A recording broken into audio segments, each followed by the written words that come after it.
Pili po tayo ng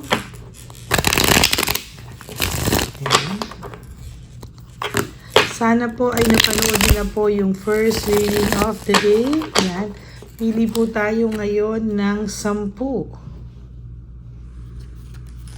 1, 2, 3, 4, 5, 6,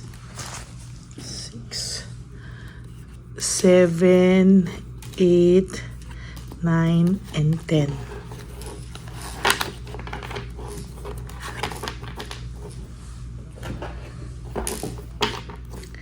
Pili rin po tayo dito, pero balasahin muna po natin just to make sure na talagang nabalasa po ang ating mga baraha.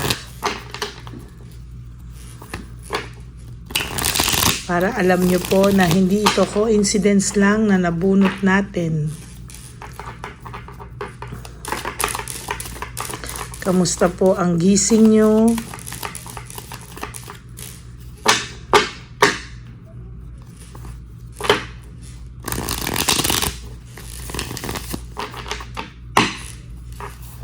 Pili po tayo ng 10.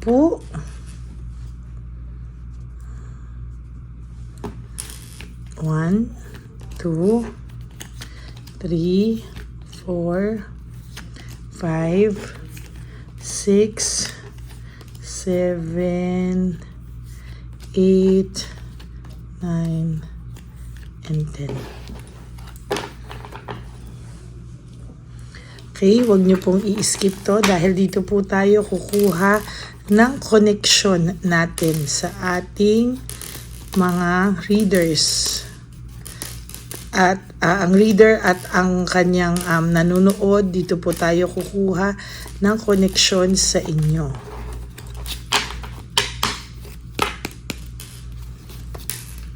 Freedom and explore, no? Sa totoo lang po, ang inakala niya po ay magiging masaya siya, kompleto siya kapag makakahinga siya ng maluwag kapag nawala ka na po sa kanya. Ang pakiramdam niya po ay magiging maayos na ang lahat-lahat sa buhay niya. Hindi na siya malulungkot, magiging masaya na siya. But the truth is, hindi po, no? Nagkamali po siya. At sa nangyari pong pag-i-explore niya sa buhay niya ay para pong sumabog yung kanyang buhay, no? Kung akala niyo po itong taong to ay masaya at kung akala niyo po na itong taong to ay tunay na ine-enjoy po ang kanyang freedom, ang kanyang bagong partner, no, nagkakamali ka po. He or she is just going with the flow, no? May nakikita po ako ditong pagsisisi, no, or somehow paninindigan na lang, no. Sa nakikita ko po, paulit-ulit ko po itong nakikita ngayon na somehow may meron po ako nakikita na pinaninindigan na lang po niya ang bawat nangyayari sa buhay niya sa ngayon, no. Wala ka na pong pupuntahang mas malala pa dito or mas masakit pa dito. So nakikita ko po, ikaw po ay paakyat na, siya po ay pabagsak, no.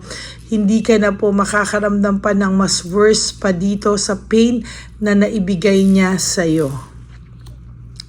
Sa talaga pong nasaktan ka talaga ng taong ito, no? There is heartbreak, suffering, and grief. Sa nakikita ko po dito, talagang nasaktan ka po ng sobra ng taong to. Tulad po ng first reading natin kanina, nakita ko po na alam niya po na nasaktan ka niya ng bongga. Alam niya po na nakasakit siya. At tunay pong sa nakikita ko dito ay marami po akong nakikita na dala-dala niya, no? May emotional baggage po siya at talagang nakikita ko sobra-sobra po yung bigat na dala niya araw-araw na ginawa ng Diyos, no? There is lack of resources and unstable, no? Some of them nagawa lang din to because of nabulag, no? Nabulag sa or natukso, nabulag sa makamundong bagay, no. There is lack of resources, very unstable. Akala niya po gaganda yung kanyang buhay. Marami po siyang akala na napako, no? Marami po siyang akala sa sitwasyon niya na magiging maganda. Lahat po 'yon ay akala lamang, no? Hindi po totoo. Akala lamang. There's failure, defeat, no? Sa nakikita ko po ay panay po pagsasaksak sa kanya, no? Failure, defeat. Talagang nakita ko po na masakit po ang nangyari sa kanya at talaga pong hindi po matatawaran yung mga nangyayaring pain sa kanya ngayon, pagsaksak, pagtatraidor. Meron po ako nakikita dito na akala niya po ay magiging maayos ang buhay niya pero siya po ay natanso, no? Akala niya po ginto ang kanyang nakuha, siya pala po ay natanso, no? This is a victory and success for you. Akala mo nga po sa pagkawala niya, hindi mo kakayanin eh. Akala mo po sa pagkawala niya, parang bibigay ka, hindi mo kakayanin. Pero this is a blessing in disguise actually for you. No?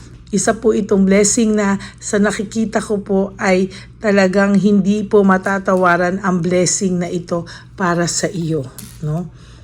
Wala po siyang balanse, hindi niya po alam paano balansehin ang mga bagay-bagay sa kanya ngayon. And as a matter of fact, talagang temperance in reverse is about lack of balance. Hindi niya mabalanse. Bakit daw siya nagkaganito? Akala niya daw magiging maayos ang buhay niya pero it's the other way around, no? Lalo pa po siyang nalungkot, lalo pa po siyang napunta at napariwara. No, ngayon po bored siya sa sitwasyon. Yan. No, bored po siya sa sitwasyon na meron siya ngayon, no. He is really bored, no, lack of a passion, wala po siyang kagana-gana, bored na bored po siya sa mga oras na to. And kapag nararamdaman niya po lalo ito, lalo ka po niyang naaalala, no. Naaalala niya po yung times na kasama ka niya, naaalala niya po yung times na kayo ay masaya pa, naaalala niya po lahat, no? And sa nakikita ko po, mahihirapan po din siyang kalimutan yun. Naging greedy lang po siya. Akala niya naging powerful siya sa pag-alis sa'yo, sa pinalit niya sa'yo. Akala niya bongga. Yung pala po hindi, no? Talagang sa totoo lang, mahihirapan po ang taong ito makamove on sa iyo. He or she has mixed emotions, no? At times, okay naman siya. At times, sobrang lungkot. At times, sobrang boring. Mixed emotions ang pakiramdam niya right at this very moment. Talaga pong sa nakikita ko, emotionally drain po itong taong to.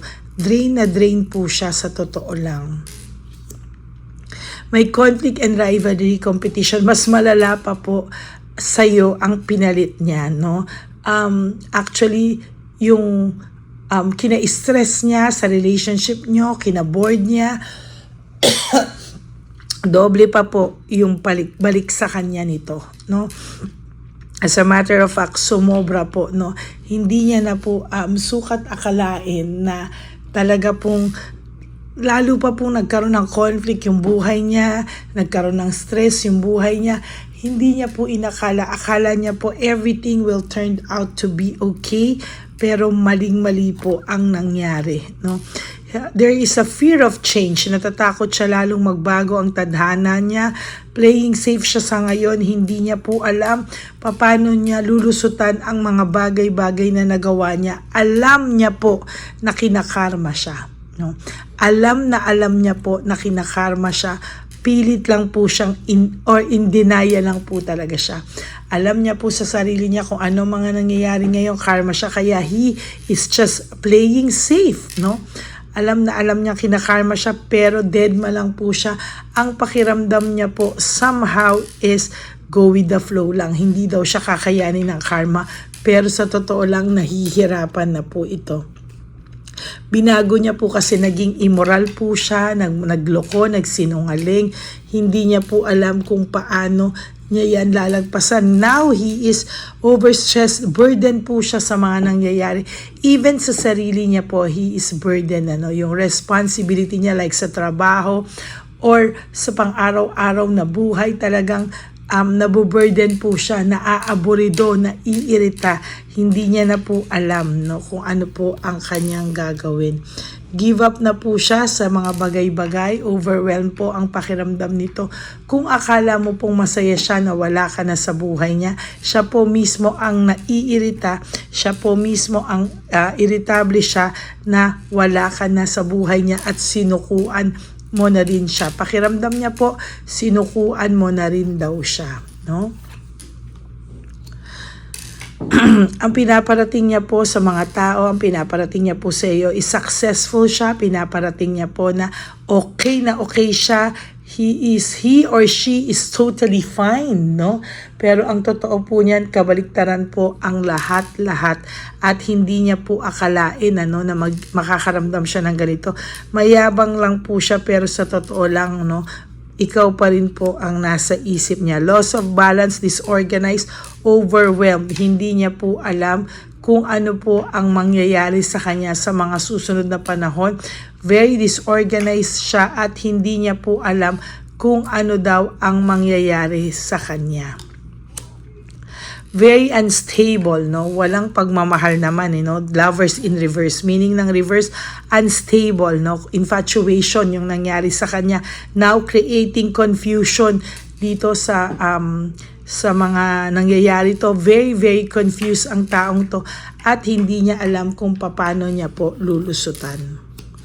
No, yung intuition mo is, you have really a gift of intuition and a gift of instinct, no? Talagang makikita mo dito na sobra-sobra yung instinct mo, yung intuition mo, tama. Most of the time, tama po ang iyong instinct, no?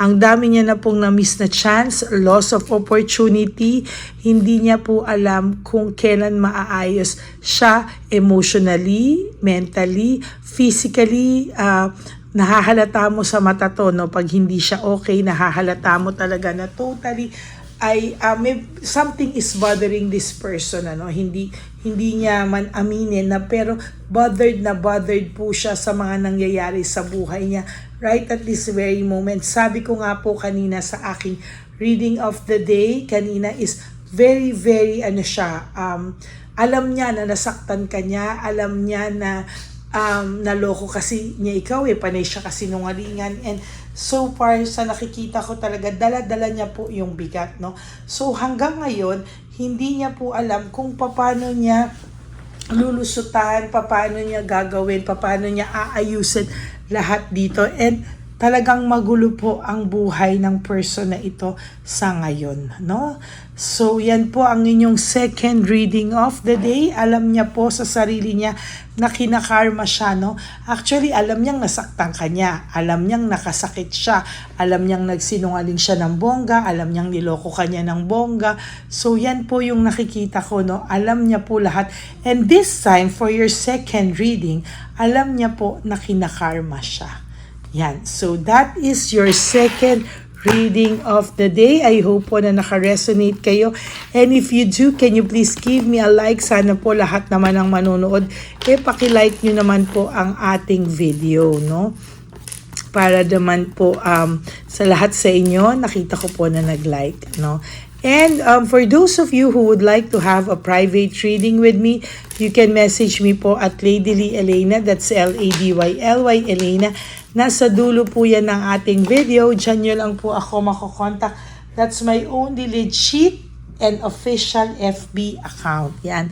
Maraming salamat po sa inyong lahat. And for those of you who would like to give me a super thanks for this video, I would really be grateful and thankful from the bottom of my heart. Nag-iipon na po tayo ngayon para sa ating One Love a Day Christmas edition for our street elderly, for our lolos and lolas in town, no? At sa street, no? So maraming salamat po. Sana po ay napapanood nyo po yung mga One Love a Day natin, no? Para alam nyo po kung saan napupunta yung inyong super thanks, alam nyo po kung saan napupunta yung inyong no skipping of ads, donations, yan, siyan po natin, iniipon yan lahat para po tayo po ay makapagbigay ng tulong sa ating mga kababayan na nangangailangan. lalo na po ang aking advocacy ay sa matatanda. Okay? Maraming salamat po sa inyo lahat. And please help me reach 20,000 subscribers. We are now approaching 15,000 subscribers. Sana po ay ikalat nyo po yung ating channel para naman po marami pa rin naman tayong matulungan ng mga taong nangangailangan ng kausap, ng tulong. Yan, ikalat nyo po yan para hindi po sila malungkot, matulungan din natin sila. At paramihin pa po natin ang ating mga subscribers. Maraming salamat po sa inyong lahat. And sa aking mga ever loyal na Lady Elena friends, family and subscribers na ever solid and loyal talaga, ako po ay nagpapasalamat sa inyong lahat. Kaya naman po ang aking bilin sa inyo is you have to live one day at a time, no? Wag po kayong malungkot, gumising po kayo, do 3 things that will make you happy for today, and then sleep tonight, and then tomorrow is another day. Wag nyo muna pong isipin yung birthday nyo, anniversary yung darating na sana dapat ganito na kami, mansari nyo, Christmas, New Year, and lalo na yung Valentine's Day. Wag nyo muna pong problemahin yan. Just live for today. Sabi ko nga po, mabuhay kayo, gumising kayo ngayong araw na to, gumawa kayo ng 3 things that will make you happy for this day. And for you to survive this day, ibahin nyo po ang focus nyo at i-try nyo pong i-focus what will make you happy, and tomorrow is another day. Ganon na naman po. Okay? And then you sleep, and then tomorrow is another day. And sabi ko nga rin po sa inyo, palagi nyo pong iisipin na life is too short. Kaya don't make it shorter by stressing yourself from all the pains and heartaches na binigay sa inyo ng kahapon. Just surrender everything to the divine universe and just let go and let God write your life and love story. I will be back for another set of reading.